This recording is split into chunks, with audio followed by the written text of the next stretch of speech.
Hey guys, welcome back to another lesson in my beginner piano course level 1. If you enjoy these videos, don't forget to subscribe and give the video a thumbs up. In this lesson, we're going to learn about the primary chords of C major. In the previous lessons, we learned about the C major chord already and the G7 chord, but in this lesson, we're going to learn how to build them and why they are called chord 1 and chord 5-7. In order to start working with chords, we need to understand what a triad is. A triad is basically 3 notes played at the same time, where the notes are all a skip or a third away from each other. So for example, if we start on middle C, the second note of the triad is going to be a skip higher, so E, and the third note is going to be another skip higher, G. So the first note is the root, the middle note is a third higher compared to the bottom note, and the top note is a fifth higher compared to the bottom note. The good thing about these triads is that if the bottom note is on a line, the upper 2 notes are going to be on the lines above the bottom note, and if the bottom note is in a space, the above 2 notes are going to be in the spaces above the bottom note. So they're always very nicely lined up. Now that we know what a triad is, let's see how we can build a triad on every single note of the C major scale. So let's see first of all the notes of the C major scale. And let's imagine that we're going to give a number to all of these notes, and the first note in the scale is going to be number 1, the second note in the scale is going to be number 2. So C is going to be number 1, number 2, 3, 4, 5, 6, 7, and 8, or we can call that number 1 since it's the same note again as the first one. And these are called the degrees of the scale. When you see scale degrees, usually we use Roman numerals, so not the Arabic numbers. And the most important ones we're going to learn about today are number 1, which looks like an I, and number 4, which is IV, and number 5, which is V.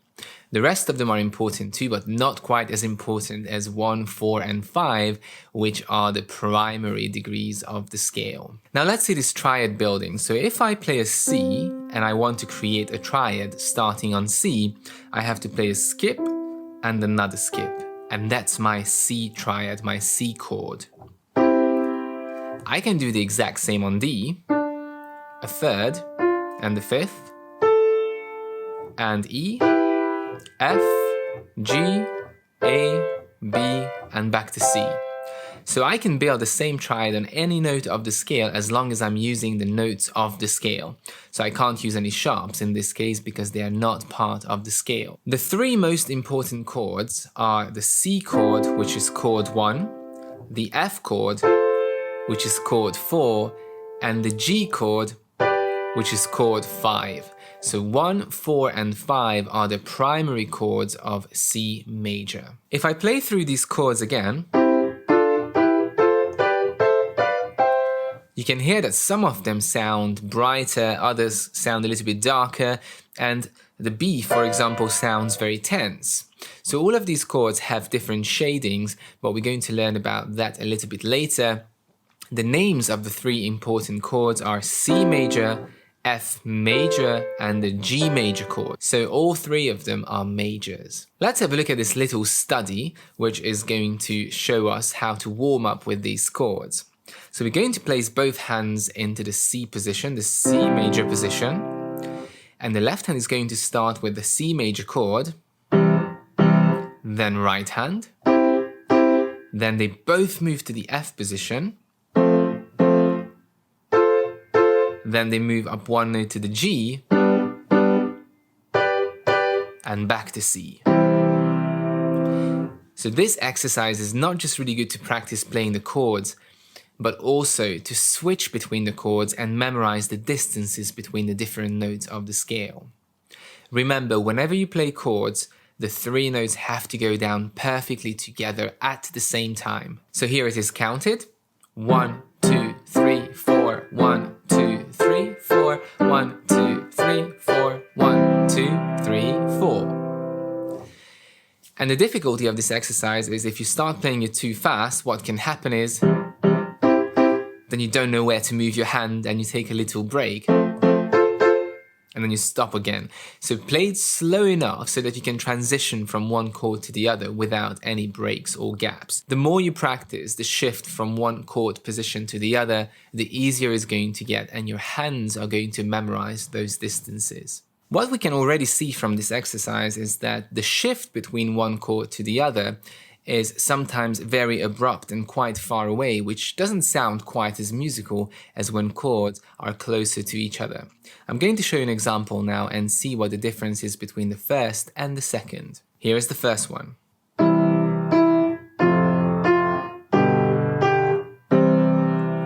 Here's the second one.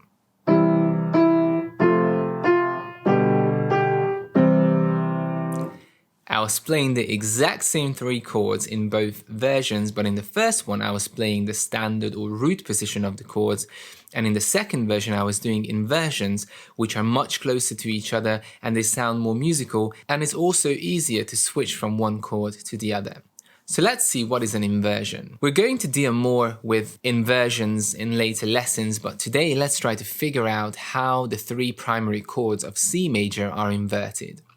We're going to start with the standard C chord, and we're going to leave this one as it is. We're going to start or use this one as our bass chord. The second chord is F, which is quite a big shift from C. So look, here is FAC, my F major, chord number 4, and if I move this C from the top to the bottom, then it's much closer to the C major chord. The important thing to understand about inversions is that a chord is defined by its notes, not the order of the notes. So if I play the same three notes, C, F, A or FAC, it is still an F major chord, but this one is in root position and this one is an inversion. And the inversion is very easy to see because there is a gap between the bottom two notes, and that's how I know it's an inversion. Root position chords always line up nicely above each other, just like the C chord and the F root position chord. So we got our F major inversion, which is going to start on C, and then we have our G chord, which is again very far from the C chord. So we can move the D to the bottom, and then we get D, G, B, but then we can also move B to the bottom, so we get B, D, G. And now look, we play the C chord, the F chord, the G chord, and back to C. And my hand barely had to move. It stayed in the same location on the piano, which makes it much easier to play smoothly, and it also sounds more musical because the chords blend into each other better. So let's have a look at the finger numbers. The left hand is going to play the C chord 1, 3, 5. The inverted F chord is going to be 1, 2, 5, because we have a little gap here. And the inverted G chord is going to be 1, 3, 5. And back to 1, 3, 5. The right hand starts 1, 3, 5.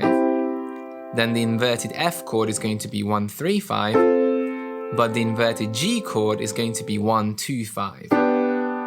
And back to C. Now let's have a look at this inverted primary chord warm-up, which is similar to that standard chord warm-up, but this one is going to use the inversions we just learned. So C, 1, 2, 3, 4. 1, 2, 3, 4. 1, 2, 3, 4. 1, 2, 3, 4. Three things to pay attention in this very simple exercise. Number 1, again, keep the fingers curved and make sure the 3 notes or 6 notes go down perfectly together. Number 2, make sure you use the right finger numbers when you switch from one chord to the other. It can make playing much easier. And number 3, memorize the inversions as well so you recognize them easier, and also you're going to memorize their position on the piano. So let's play again the standard form of the 3 chords, C,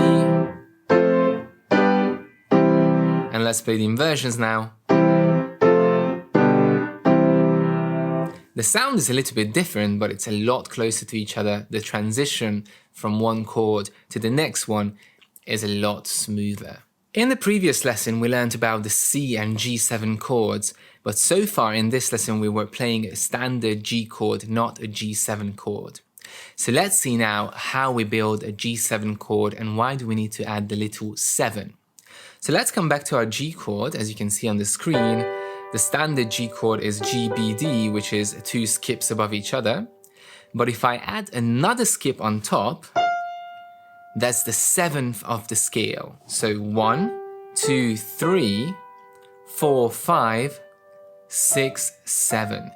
So I'm using the first, the third, the fifth, and the seventh note of the scale, and that's why it's called a seventh chord. So if I play all these four notes together, it's going to be called not a G chord, but a G7 chord. And seventh chords are really important because they allow for a smoother transition from the fifth chord to the first chord, the dominant and tonic. Now let's see how we can invert this G7 chord into something simpler, the one that we learned a couple of lessons before. So here's our G7 chord. First of all, let's try to put all three of these notes below the G. So the F is gonna come down, then the D is gonna come down, and the B is going to come down. So again, same four notes, B, D, F, G, but it's an inversion now with the B in the bottom. And there's only one more step to do. We're going to leave out the D just for fun, and the chord now is B, F, G. And that's the chord we learned in the previous lesson, and now you know why it's called the G7 chord and what was the original form of the G7 chord. So let's try to play now the primary chord warm-up, but with the G and G7 chords together. Remember, the G chord has a third and a fourth, but the G7 chord has a fifth and the second, a step after each other. So it's a different position and it's a different interval between the notes. C, G, F, G7, and C. Now practice these chord progressions many times after each other until your hands memorize which one is which just by looking at the shape of the chord and being able to play them without any gaps. The easiest way to distinguish between the G chord and the G7 chord is that the G7 chord, as you can see, has those little pairs of cherries, the two notes that are clashing together, the step at the top, and the G chord doesn't have that, the notes are lined up above each other. If you enjoyed this lesson, make sure to check out the premium version of this course, which is going to include a free method book, lots of filmed video tutorials for sight reading exercises, technical exercises, performance pieces, and best of all, you're going to get personal feedback from me to make sure your progress is as smooth and efficient as it can get.